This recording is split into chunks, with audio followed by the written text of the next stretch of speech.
You're listening to the Savvy Social Podcast, a show dedicated to helping passion-led entrepreneurs and business owners learn how to use social media as a tool to grow your business. I'm your host, ANDREA Jones, and I'm fiercely committed to helping you understand both the how and the why of social media marketing so that you can create connection, build community, and make your difference in the world. This is episode number 127 of the Savvy Social Podcast. I'm Drea, and today we have special guest Leanne Knight on the show.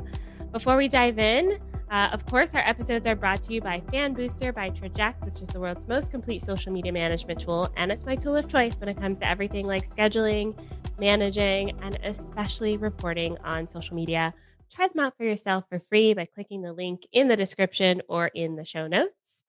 And this is the second interview in our series with the mentees that were in our mentorship program. Specifically, those of you who are social media managers, digital marketing managers are going to find a lot of value out of this. But even if you're not, even if you're working on your own business, this will be very helpful for you to get some insights into how these social media managers work, how you can apply some of these strategies to your own business, and just some general business building tips along the way. If you are a social media manager and you're looking for more support, I want to invite you to download my free guide. It's your blueprint to building a social media business so that you can have a business that gives you freedom, financial independence, kind of like my framework to approaching social media, how I built my business. You can find it for yourself for free, OnlineDrea.com/blueprint. And that link will be in the description, of course, and in the show notes. Now, Leanne Knight is a graphic designer, social media manager with a passion for clear, simple communication. Her specialty is creating graphics for social media so that business owners can have a professional and cohesive appearance. And it's her mission to help purpose-driven entrepreneurs share their message on social media. Leanne, I'm so excited to have you on the show. Welcome. Thank you so much for having me. I'm so excited to be here. Yay. I feel like I've gotten to know you really well over the past few months while we're in the mentorship program. So for those listening, I kind of want to start off with your history because you used to edit CSS. Tell us about that life. Yes. So when I was, I don't know, probably 16 or so, I remember just being on the computer all the time. And there was this blog called Xanga. I don't know if anyone's heard of this. Please tell me right away if you've heard of Xanga. It was a blog, but you could put in HTML and CSS code and stuff. And so I just started playing around with this, and I found this community of people they would have a blog, and on it they would offer like sets of CSS like for your blog that you could copy and use for yourself. So people were sort of making almost a business out of this, but it was like we were teenagers and it was free and stuff. But so I just love that. And I love going into the code and changing all the colors and like maybe making a little, like a striped background, something easy to make. And just making all of these different style sheets for people to use. And then to see somebody putting it on their blog was so exciting. So that's so fun. Yeah. I do remember Xanga back in the day and how we all used to just be so positive on the internet, just sharing all these resources for free. It was drama free. Yeah. Oh my goodness. There was some drama. There's like every now and then you come across like some troll or whatever. And you're like, what is this? I know. It still existed before. It's funny how we remember things better than what they were. Yeah. Okay. So tell us a little bit about this decision then to get into marketing and kind of that journey, because you made that fairly recently, right? Yep. Yeah. So, to go back to when I was 16, I was editing CSS and having fun with that. And I decided to go to college for it. So I went to school for web design, and I had a great time and I learned a lot and it was really great. But then when I graduated, I felt so burnt out from college. I was so exhausted from, always thinking there's something I'm supposed to be working on, something I'm supposed to be doing. And I also felt very overwhelmed by the idea of looking for a job and and what that would look like being a graphic designer. I really didn't want to freelance. I didn't want to work directly with clients at that time. That felt really overwhelming to me. And I knew that I really wanted to work for maybe a graphic design firm or something like that, because I really liked working with one of my teachers, and she would give me really good, clear feedback of what I should improve. And I knew then that I really liked that interaction and not going to a client who was like, make it look like sunshine. And I'm like, I don't know what that means, like and having to explain it to people, or having to be the expert recommending what they should do. That just felt like a lot. So I pretty much just stopped doing graphic design. Maybe I did some stuff for fun on my own, but I was already working in the events industry, setting up for like theater shows and concerts and things like that. So I just went on that route and I just followed that. But then, back in March, all of the events actually, so for the past several years, I was very successful in that. I was very happy with that. But then in March, everything got canceled. So I was still optimistic. Events will come back eventually, but I just began to think, I should at least think about what I might do now. What do I like doing? And I really think that all of us, there's jobs out there that you'd be excited to do. And so I wasn't like, let me see if I can go work at the supermarket down the street. I was like, what do I like doing? And let's see if I can get a job doing that. So I started brushing up on my graphic design skills. I got an account with Skillshare and I started watching videos and started just kind of exploring and seeing what was out there, and looking on LinkedIn for jobs and stuff. And I just found that everybody was requiring a bachelor's degree in marketing, and not even just like the graphic designer jobs. They wanted maybe a degree in graphic design, but really they wanted a degree in marketing. And I was like, this is like, that never even occurred to me that like, I have an associate's in web design. And I was like, I'm not even like halfway there to marketing. I felt like, so yeah. So I was like, if I can't get a job doing this, I'm just going to try to do it myself and see where it goes. And in my learning and exploring, I heard about Upwork, and I started, trying to pitch to people there. And I wasn't very good at it. I didn't know what I was doing, but yeah, I just followed the path in front of me to see where it would lead, to see what I could do. And that brought me to where I am now, mostly making graphics for social media, but also some social media management and stuff. And I realized that, I can make the job out of this that I want it to be. Like, I don't have to, and I think that's part of my thinking when I was 16, I was like, or not 16, but when I was graduating college, that I was like, I saw myself working in like a graphic design firm, having to make logos or some like crazy graphics that like, I don't even know how to make them, and I realize now that I don't have to fit into that box. I can pick the things that I like, which was like editing CSS. I was like making pretty things for the internet for other people to use to express themselves. And now I can do that here, like making graphics for Instagram and Facebook. Like, people need them to express themselves or to promote their business. And I can do that. Why not? I don't need to be making logos. I don't need to be working in a firm or something. Oh my gosh. I love how like the full circle of I make pretty things for the internet is still true to this day. Yes, I feel like yes, that's so much fun. yes. Okay. So speaking of pretty things for the internet, can you tell us a little bit about like, what do you think makes a great social media graphic? That's a really big question. It's funny, like looking at Instagram, I'll see things and I'm like, that could be better. Like, or like, why do they do it like that? And it's forced me to think like, well, what would I do exactly? Not just like, I don't like that. So one of my favorite things too is typography. So I really like making graphics that have typography, have words in them, like a quote or whatever. And I find honestly, people kind of struggle with that sometimes. Like, I see so many things of like, putting the words like on top of a photo and you can't really read it, or just like things being aligned weird.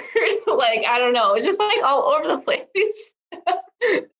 Can you help me be more on track of what you want me to answer? No. You're good.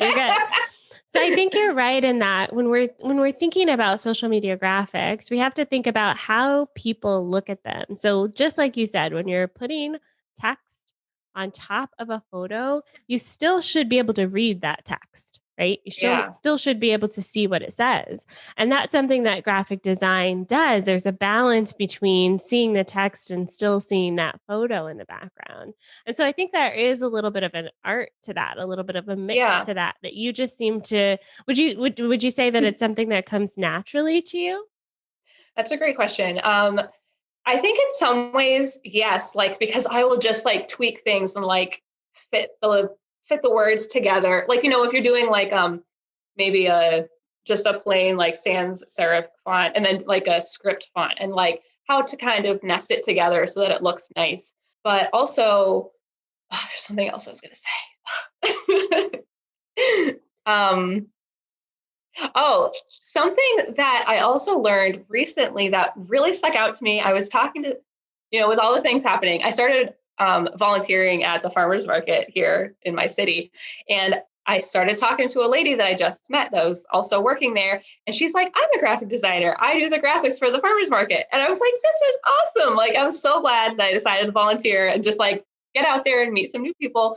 And I said something to her about like sometimes I just like I make stuff and I think it's good and then I look back and I hate it like or it's awful. Or I'm like, how did I do that? Like what am I doing?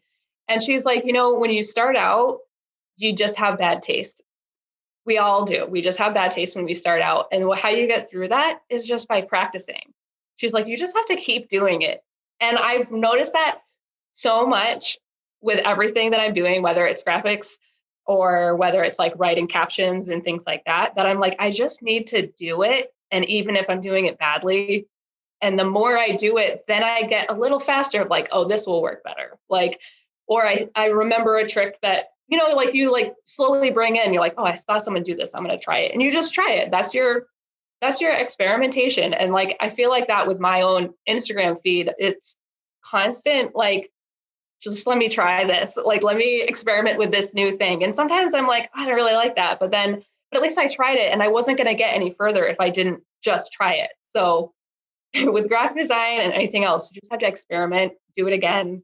Don't be afraid of it being kind of bad or if like you're like, what are people going to think? Are they going to like it? Are they going to see right through me, see that I'm a fraud or something like that? No, like you have to just take chances and experiment. There's so much truth in that. We all have bad taste when we first start. I'm gonna have to like steal that little parable. Like, Yeah. I think it's just way too accurate. Like, we all have bad taste. Like, it doesn't even matter what you're doing. Like, I remember when I first started cooking, it was awful. Yeah. And sometimes it's still awful. Yeah. That's just part of like doing stuff. I like that. Yeah. And then you're like, okay, next time I'm not going to use so much salt or whatever. Or like next time this went bad, so I'm going to do it differently this way. Like that's how you learn. Yes, I love it. Okay, so tell me a little bit about your business and how it is today. What are the kind of services that you offer and kind of your approach to social media? Hmm.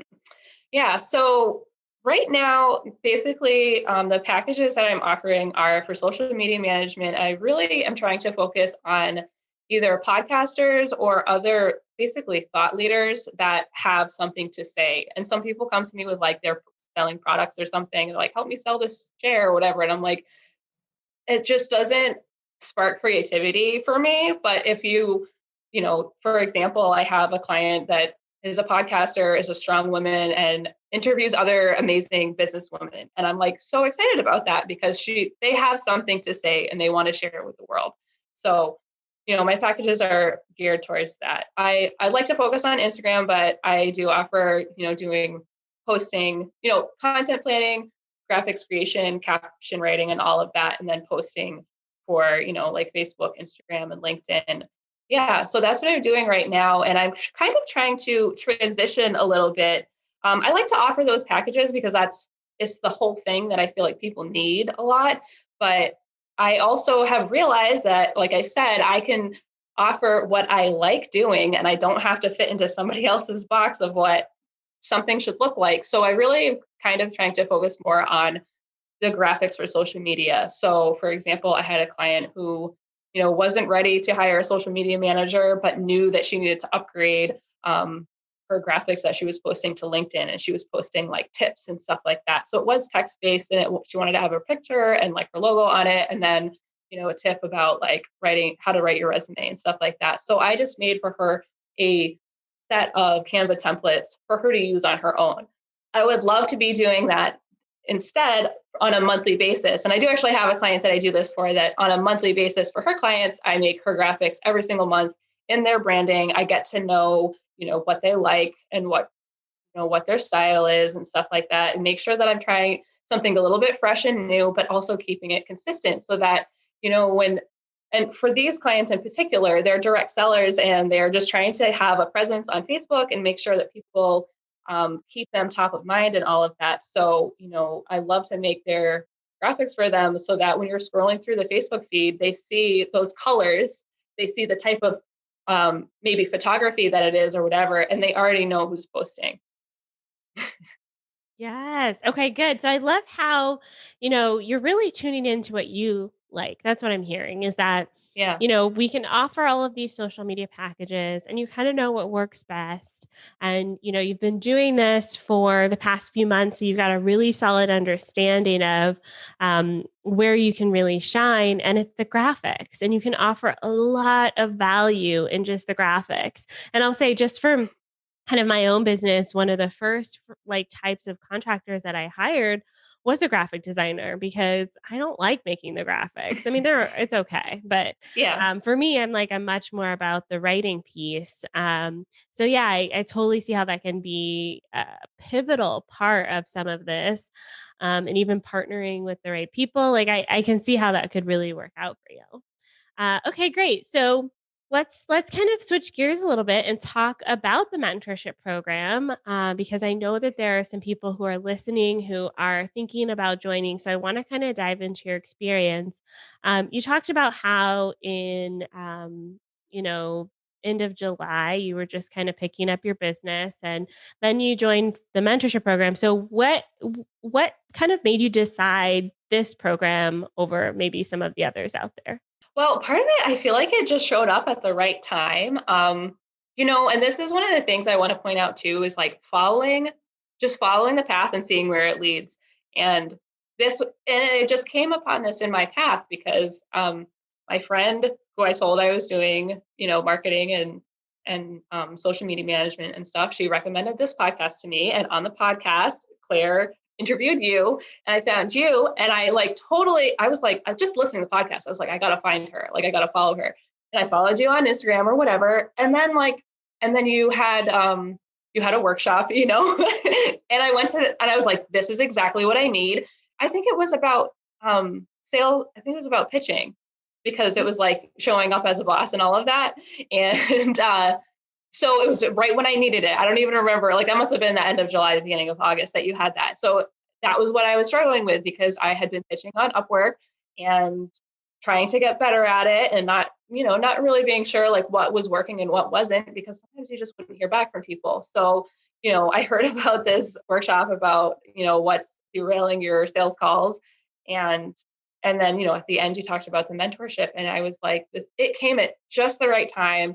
And I really was, wondering if I should invest this money in it. It was so early in my business that I was like, what if in 2 months I don't need this anymore? Or I'm doing something else. And so that, it was a big decision, but I don't know what made me decide. Like, it's just everything that you offered in it felt like exactly what I needed to learn to really get going with my business. It felt really practical. It felt like, I don't know, it just felt like exactly what I needed. And I don't Right. I love hearing know. that. No, that's good. That's good. I think it gives insight too to those people who may feel like, what if I don't need this for that long? I think Yes. it's one of those things that it helps. Like we grow with you. We grow with you. Yeah. So speaking of growth, talk to me a little bit about how your business has changed since you joined the membership and to date. Like, what are some of the shifts that have happened in your Yeah. business?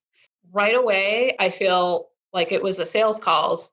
Um, the pitching on Upwork was one thing that's like written, and then we talked about, sending a video proposal to, and that really helped. But right away, I had a bunch of like sales calls in the beginning weeks of the mentorship. And we talked about it early on about like what to do. And I felt so prepared for those calls. Like in the first like couple were like not great.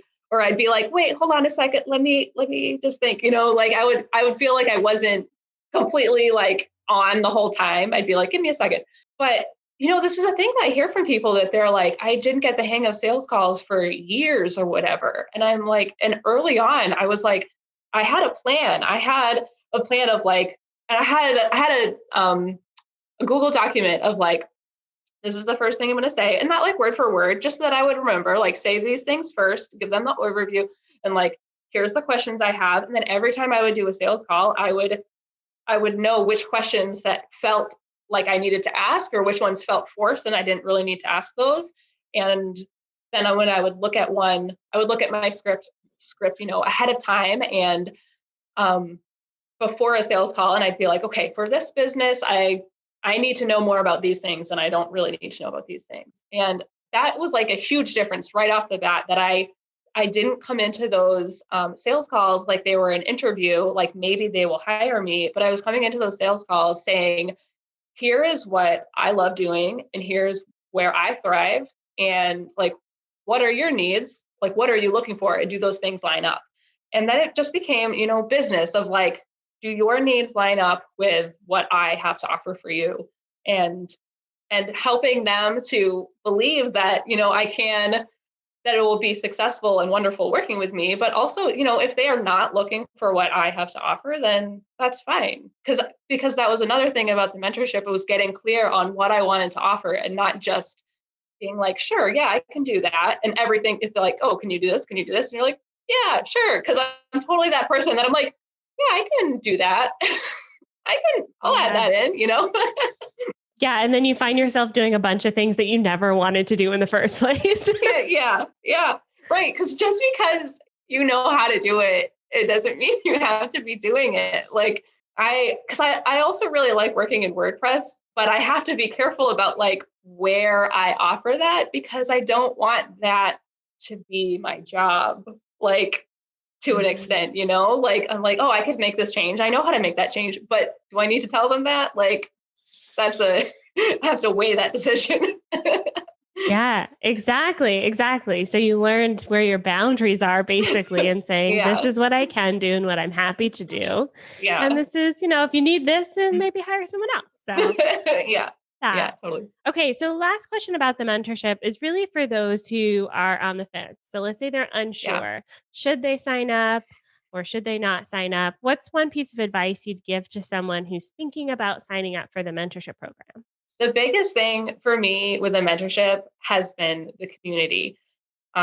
Just being able to, post in the group, like, here's this video proposal that I made, or here's this, like, whatever, something I wrote up, like my packages that I have revamped again, like, and being able to share that with people that I trust and that I know, like not just posting it randomly in some random group, but posting it to a group of like 10 friends. And I'm like, could you guys take a look at this and have them say like, no, you're right, this is awesome. Or saying like, this part's kind of confusing, and get real feedback from people, and not even just feedback, but being able to celebrate with people when things go well, or being able to tell people when they're not going well, and having a group of people that get it. I think that has been absolutely game changing for me, especially since we're working from home and I'm more isolated in work than I've ever been. I used to work around, tons and tons of people all day.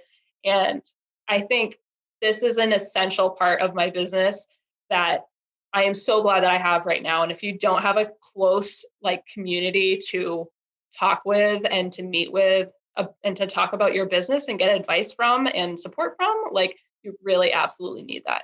Yay. I love that. Thank you. I think the community piece is one of those unexpected perks, because I deal with the same thing, especially in social media. I feel like we see the worst of humanity sometimes. And it's like, we're like, hey, is Facebook doing this weird thing that it's doing for me too? So Just kind of that community piece is great.